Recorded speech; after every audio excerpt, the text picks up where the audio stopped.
No voy a entrar, yo tengo mi admiración hacia el enfoque que proponen y también algunas reticencias en las que quizá no sea momento de entrar, pero se trata de tomarse en serio en la formación, en el aprendizaje, el desarrollo del corazón, incluso la confianza en una inteligencia corporal o incluso instintiva. De hecho, un poco el modelo que Javier presentaba de cómo se organizan los niños, la antropología que habría detrás de esta propuesta es que también en el ser humano las distintas dimensiones deberían tener autonomía y orquestarse, autoorganizarse, sin que el director sea siempre la mente. ¿Se ve la propuesta? Es decir, los instintos, la vitalidad, el cuerpo, han sido totalmente oprimidos, reprimidos, marginados por una mente, además, llena de prejuicios culturales, religiosos o de cualquier tipo. En esta presentación hay una confianza básica en la inteligencia que mueve a las distintas dimensiones de nuestro ser y por tanto es conceder autonomía con esa confianza básica en que cada dimensión se desarrollaría de manera más sana. Yo creo que con mucha lucidez apuntan cuestiones importantes, por ejemplo, en cuanto uno profundiza. Fijaros que no salimos de la importancia concedida a la psicología transpersonal, estábamos diciendo, se toma en serio lo que ahora voy a llamar supraconsciente, no solo la conciencia, y también el subconsciente. Entonces, en cuanto uno bucea un poco en el subconsciente, ve que no es fácil integrar los traumas, macro o microtraumas y los conflictos que arrastramos y demás. Y eso es lo que crea un círculo vicioso para que el intelectualismo cognicéntrico, en cuanto uno trata de tomarse en serio el desarrollo de esas otras dimensiones, se diga, uy, me da miedo entrar ahí, esto está lleno de conflictos, aquí no puedo descubrir nada importante. La mente es la que tiene que regir y por tanto adelante con la educación intelectualista. En definitiva, la educación transpersonal integral, participativa, tendría tres retos fundamentales. Uno, pasar de un desarrollo de la persona parcial a una verdadera transformación integral, en el sentido que hemos dicho. El segundo reto sería pasar del orgullo mental al despertar espiritual. Orgullo mental no quiere decir que uno sea una personalidad orgullosa y que no sea auténticamente humilde. Uno puede ser psicológicamente humilde, pero seguir pensando que la mente es el único modo que tenemos para enfrentarnos y conocer la realidad. Y además eso suele generar una devaluación de todos aquellos mundos no discursivos, podríamos decir, que son dejados de lado en la educación. Son dejados de lado, pero retornan, como retorna todo lo reprimido, de muchas maneras que voy a mencionar porque creo que pueden dar que pensar a cada uno hasta qué punto están presentes. Para empezar, en uno mismo, más que en los demás, por aquello de mirar nuestra propia viga y no la paja en el ojo ajeno. Es decir, el que no se lleve a cabo un aprendizaje integral, el que uno permanezca en la vía del cognicentrismo y del intelectualismo, puede llevar a alguno de estos mecanismos. Por ejemplo, una rigidez mental compensatoria. El típico ego del intelectual, si se quiere, que como todas las otras facetas están infradesarrolladas, pues hay como una clara rigidez mental, porque no puede salir de ahí. Es fácil que se generen actitudes de superioridad. El ego orgulloso o la mente orgullosa, el orgullo mental, el intelectual, suele mirar por encima del hombro a aquel que bueno, no da la talla, su talla a nivel intelectual, ¿no? Lo importante es lo intelectual. Aquí es donde la inteligencia emocional nos ha mostrado muchas cosas de lo importante que es, en términos generales, la inteligencia emocional, o intrapersonal y la interpersonal y todas las demás, para no ser una gran cabeza con un corazón cerrado y un cuerpo reducido, por representarlo gráficamente. Señalan también lo frecuente que es en ese educador que ha seguido la vía intelectualista cierta agresividad pasiva diplomática. Es decir, como uno está contenido, porque la educación ha sido sobre todo de control mental, hay una agresividad, pero que se manifiesta de forma pasiva. Si os dais cuenta, se están utilizando la descripción de mecanismos psicológicos en ocasiones muy sutiles y que utilizamos con frecuencia.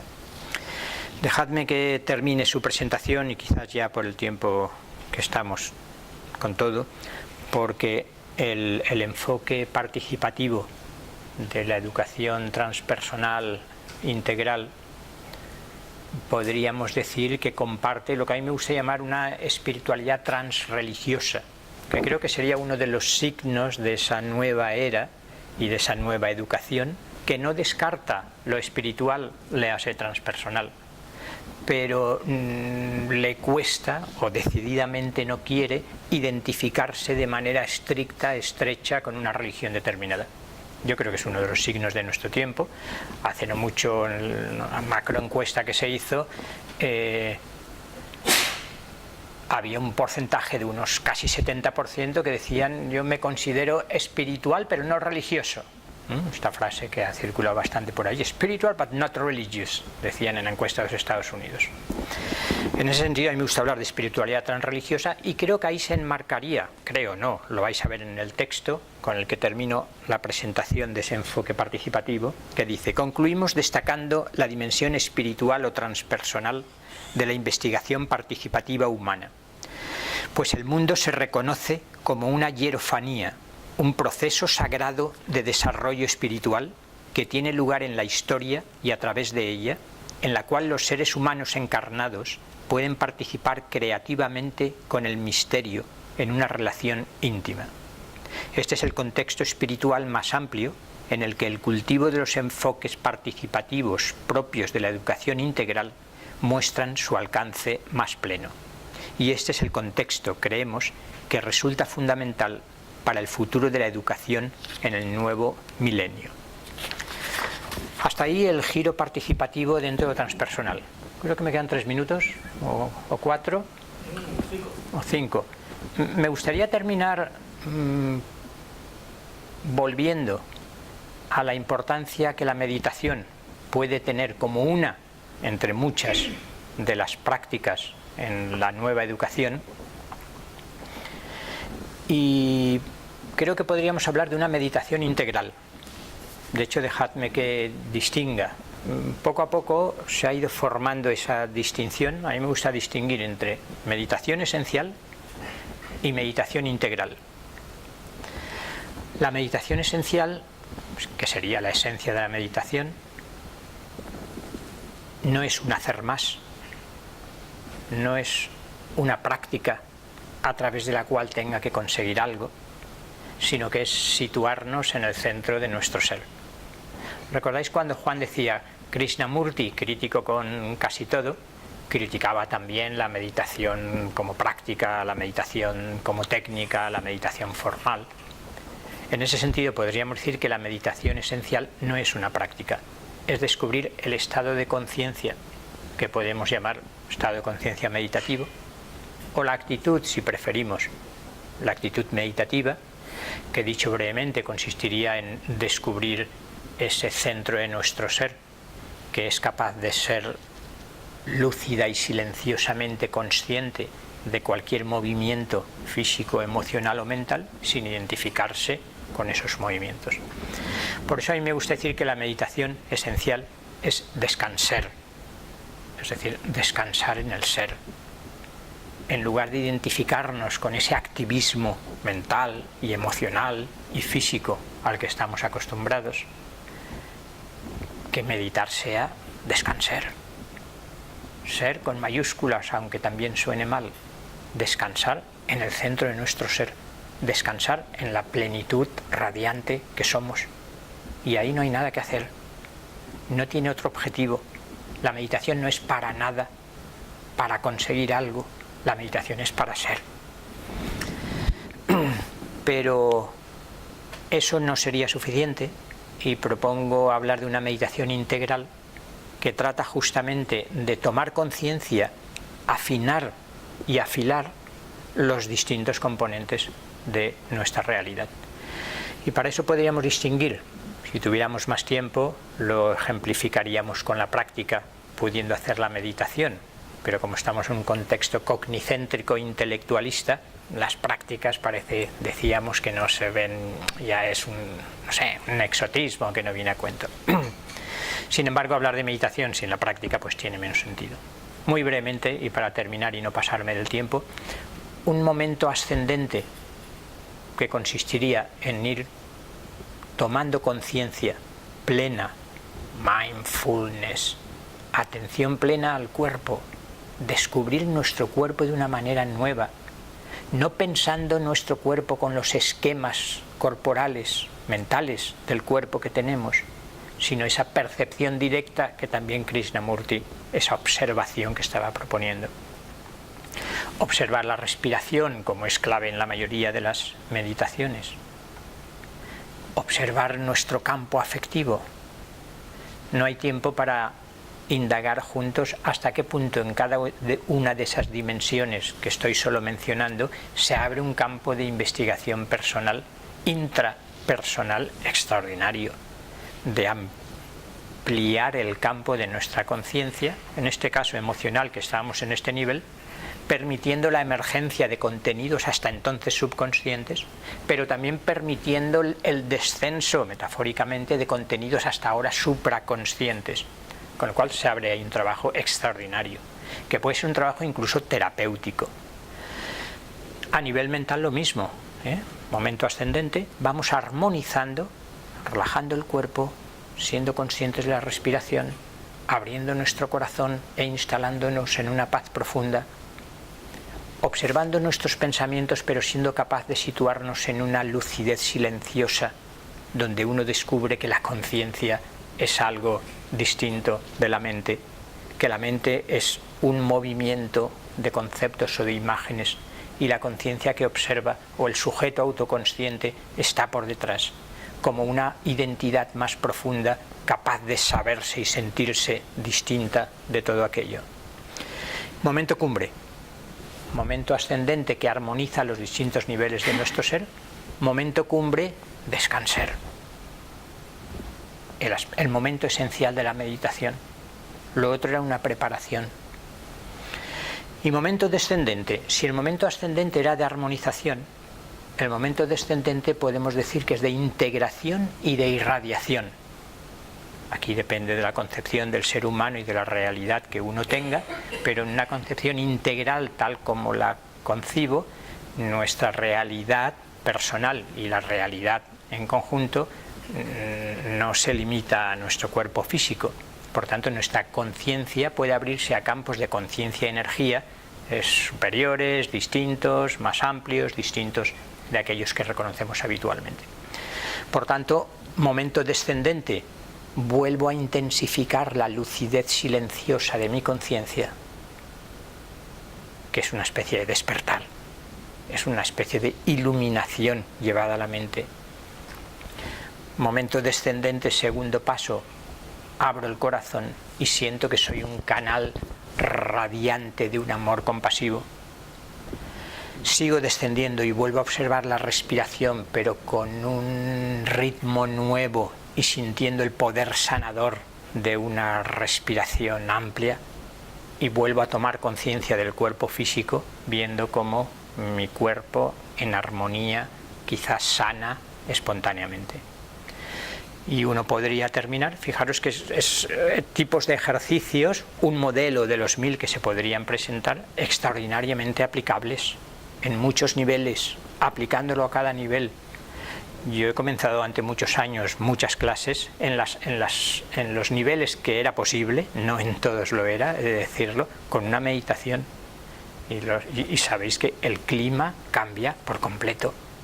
Si uno consigue hacer 5 minutos, no más, o 6 o 7, de preparación meditativa, el cacao que suele ser la clase cuando cambian de clase o cuando vienen del recreo, es que algunos escuchaban por primera vez en su vida al menos los 10 o 15 primeros minutos, porque su mente se había calmado realmente, porque todo el campo de conciencia y energía de la clase se había transformado y había una quietud que no es solo intrasubjetiva, sino lo que el giro participativo llamaría un evento transpersonal.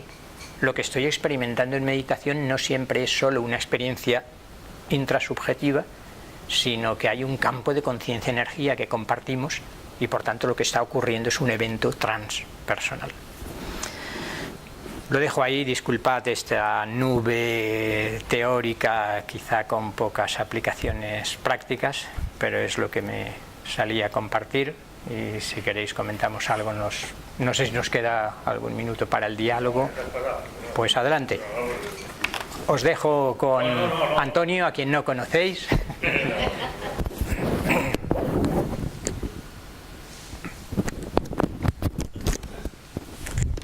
estas horas no hay preguntas.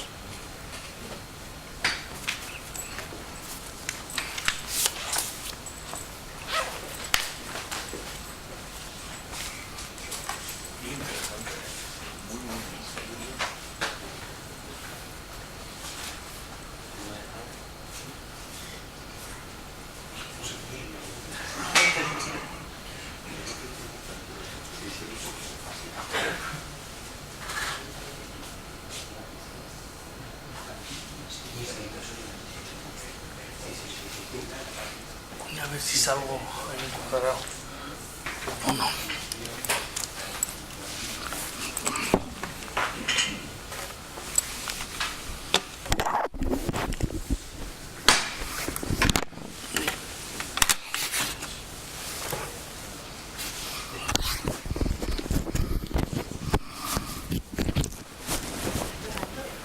Sí, está grabando, ¿no?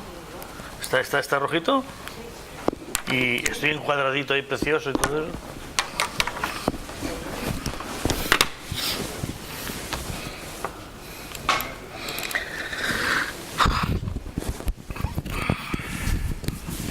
Bueno, soy consciente de las horas que son, de las ganas que tenéis de escuchar cosas y tal. Y encima no me he presentado por ahora, pero creo que voy a algo así, cosas que estamos viendo en el máster de secundaria, que tiene que ver con esto de la educación. Y pues os comentaré algunas cosillas que yo pienso. Tiene que ver, ¿no? Esto es como suelo presentar el curso de innovación.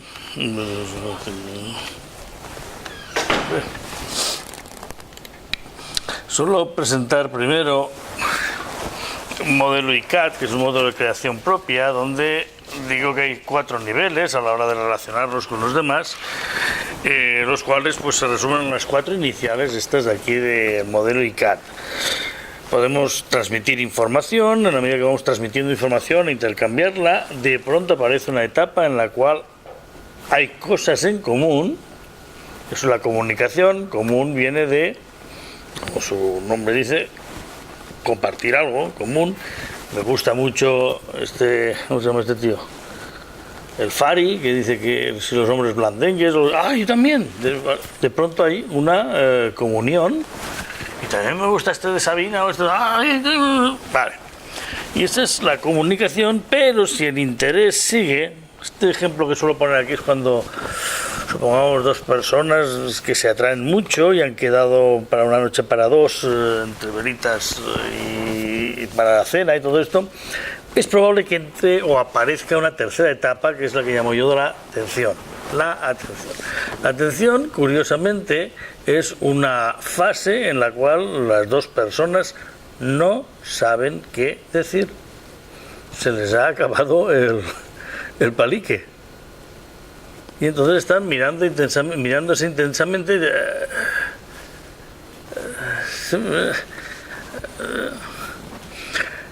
Muchos dicen, no, se han quedado atontados. Bueno, pues atontados en parte es verdad, porque parecen un poco atontados, pero desde luego no están, digamos, dormidos, ni mucho menos, no sé, como experimentando algo de cansancio, sino casi todo lo contrario. Hay una intensidad de vivencia bastante superior.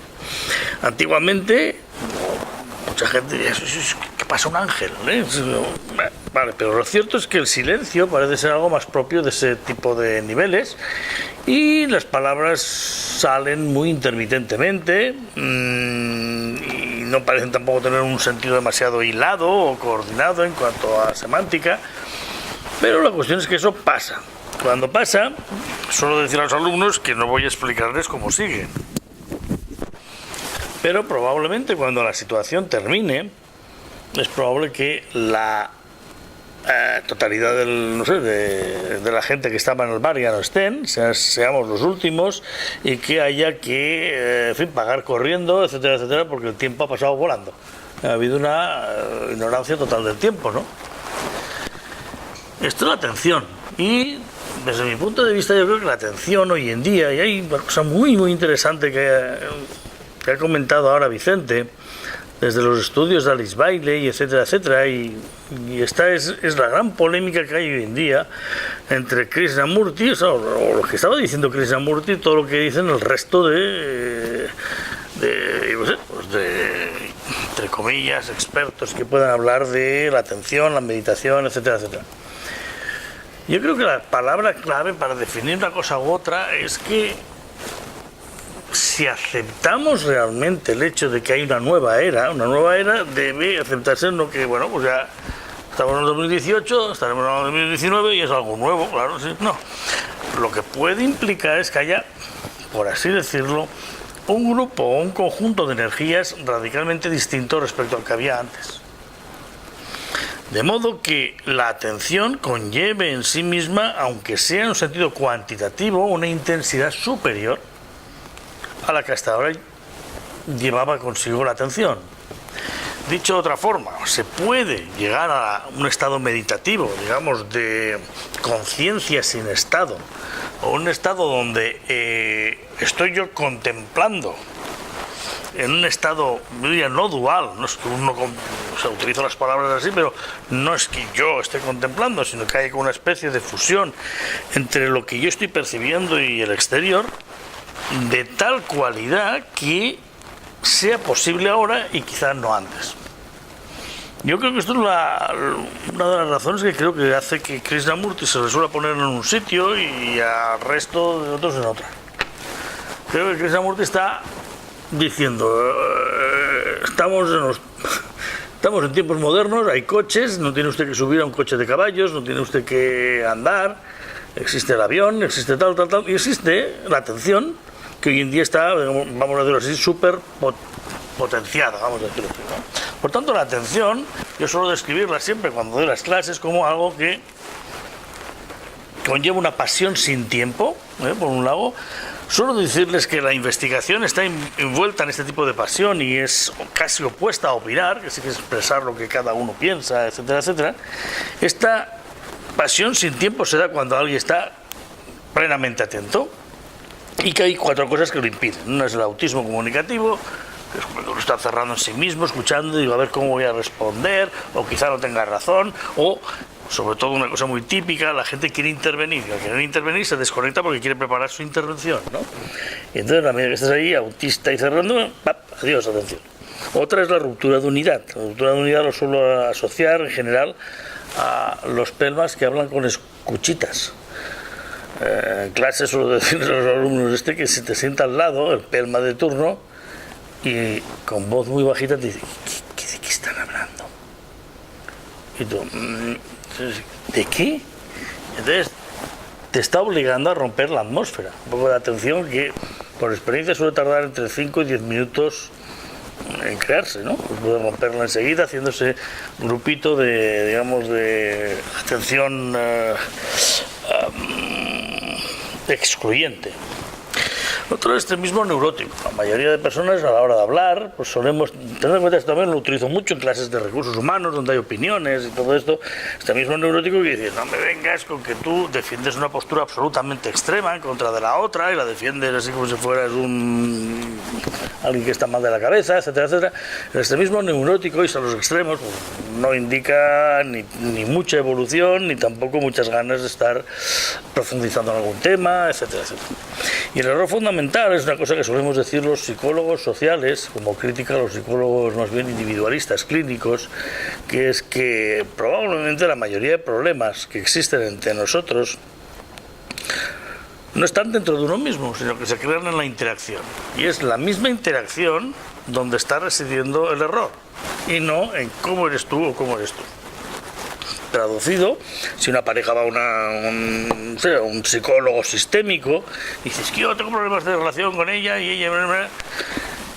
El psicólogo sistémico le importará un pepino cómo eres tú o cómo eres tú. Lo más probable es que interactúa delante de mí y os miraré cuáles son los patrones que están estableciéndose entre vosotros dos y intentaré intervenir ahí. Con lo cual estoy haciendo una intervención relativamente limpia, ajena a cómo eres tú o cómo eres tú. No estamos aludiendo a defectos de la personalidad de cada uno, sino simplemente estamos trabajando la interacción. Y entiendo que esta forma sistémica de entenderlo pues tiene muchas ventajas, ¿no? Y esta forma de percibir la relación fomenta más la atención que los juicios, etcétera, etcétera. Después suelo presentarles el aula virtual que yo he hecho. Cuando yo he hecho solo de menos importancia. Digo, yo lo he hecho porque la parimos un poco pensando en lo que llamo yo el aprendizaje virtual guiado. Básicamente está basado en teoría, en esta teoría de Bolonia, que ya no la conoce ni su padre, porque empezó de una forma y ha acabado fatal, que teóricamente estaba fomentando el autoaprendizaje por parte del alumno. Autoaprendizaje por parte del alumno.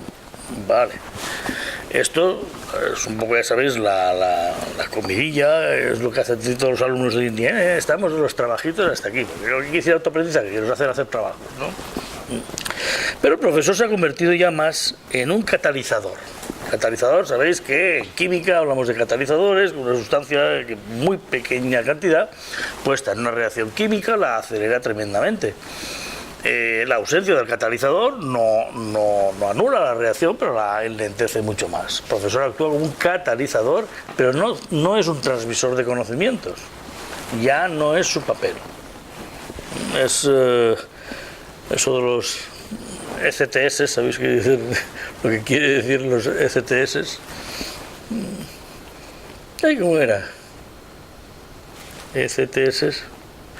Estudia tú solo, cabrón. No sé, no me acuerdo los títulos, pero es una cosa que dicen mucho los alumnos. Yo he dicho, sí, claro, ahora el profesor dice, no, yo no transmito conocimiento. Haz trabajos y si no, eso. Pues, y de ahí salió ETCS, estudia tú solo, cabrón. Y curiosamente, por una cosa que he nombrado esto todo lo inventé yo antes de que apareciera Sugata Mitra, la verdad. Y yo utilizaba lo que llamaba yo la enseñanza por pensamientos clave. No palabras clave, pensamientos simiente, que el alumno amplía y desarrolla después buscando en internet. Entonces la clase, yo tengo esa aula tiene una cosa que se llama gestor interactivo de conocimiento, donde los alumnos está todo preparado para que vayan directamente a buscar internet, a poner los vínculos que encuentran, haciéndoles un resumen, poniendo unas palabras clave, y una vez el vínculo queda adscrito al alumno, ya nadie más puede poner ese vínculo, queda adscrito al alumno. Por tanto, los alumnos lo que hacen es buscar, en función de esas palabras clave, los vínculos en internet. Actualmente en el aula virtual nuestra hay más de 80.000 vínculos ya metidos. En general son de recursos humanos, que son las asignaturas que yo trato. El portal se llama Human Site, ¿no? Sitio humano, o algo así, y ahí se buscan las cosas. El gestor interactivo de conocimiento no solo funciona así, sino que en clase, cuando la gente encuentra algo, el sistema devuelve con voz el vínculo que ha puesto el alumno. Aparece ahí con su foto, el título del vínculo y el resumen que ha incluido. Y todo el mundo lo vemos. Y esto me doy cuenta que les refuerza mucho la pregunta. Mi vínculo, ¿no? Pero a la vez también están como diciendo, está siendo juzgado no solo por el profesor, sino por el resto de la gente lo que he metido, ¿no? Pero yo creo que esta combinación es coherente y genera pues una motivación bastante interesante. Está siempre la gente que busca vínculos que han encontrado otros, entonces cuando le pasa eso, el sistema le dice, perdona, este vínculo ya lo ha puesto tu compañero Felipito, entonces se enfadan entre ellos, pero bueno, esa es la cuestión. Y todo eso se hace usando este gestor interactivo del conocimiento, ¿no? Mira, aquí eso. Otra de las cosas que yo pienso que tienen que ver con esta inclusión, ¿no? Ya que Vicente lo ha nombrado, vamos a llamarlo así, de esta parte superior al ser humano, yo, desde mi punto de vista, yo creo que esto es una cosa, no va a serlo, indiscutible, ya lo sé que no lo es hoy en día, la parte superior, digamos, humana, lo que más cerca de ellos estamos, es estas dos cosas que tenéis aquí arriba, la sorpresa y la interrogación. Creo que desde que íbamos al bachillerato nos solían decir que la sorpresa, como el origen de la filosofía estaba en la capacidad de sorpresa, de sorprender, corregidme los que no era así o algo así, no había, como diciendo, la filosofía comienza con la capacidad de sorpresa. Yo suelo decir además a la gente que el opuesto, digamos, de ese sentimiento de sorpresa viene dado hoy por este énfasis en el cognitivismo, en el saber, y lo contrario a una persona que tiene capacidad de sorpresa es un experto. Si os dais cuenta, la cara del experto lo que evita siempre es la sorpresa. Siempre es una cara como diciendo... Y cuando se hace una pregunta al experto de algo, lo normal es que haga cara como... Mire usted, pues para que nos entienda el público, pues... Mire, esto es así, dicen unas palabrotas muy gordas, claro, es que no sabría yo esto como... Claro, porque la gente... Pero es la cara del experto que ya se le ha ido la sorpresa, ¿no? Curiosamente también creo que en otro blog nos hablábamos un poco de las experiencias cumbre y decíamos que las personas autorrealizadas, o sea que estaban trabajando en estos planos de arriba, experimentaban una correlación inversa entre mayor conocimiento y sentimiento de sorpresa. La mayoría de nosotros nos pasa al revés. Cuanto más sabemos, menos sensación de sorpresa tenemos. Por eso los expertos tienen cara de... Sin embargo, en los autorrealizados, mayor conocimiento era abrir puertas, una cosa quedaba clara, pero a lo mejor se abrían 5 puertas más desconocidas. Por tanto, sensación de misterio, de sorpresa, etcétera, etcétera, etcétera, estaba ahí. Probablemente después de la sorpresa, un nivel inferior, pero... aún creo que entra un poco la mente abstracta, que he dicho por utilizar nomenclatura, que ha dicho Vicente, es la interrogación. Uno se sorprende y acaba un rato. Y esta dinámica entre interrogación y sorpresa, creo que en ella reside un poco la esencia del aprendizaje.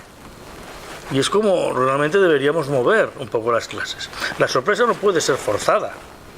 La sorpresa, que es lo que genera atención, es casi lo opuesto de la concentración. La concentración sí que cuesta esfuerzo.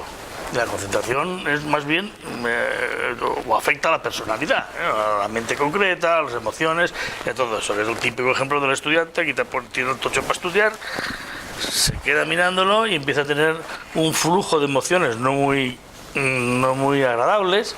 Entonces empieza a hacer así.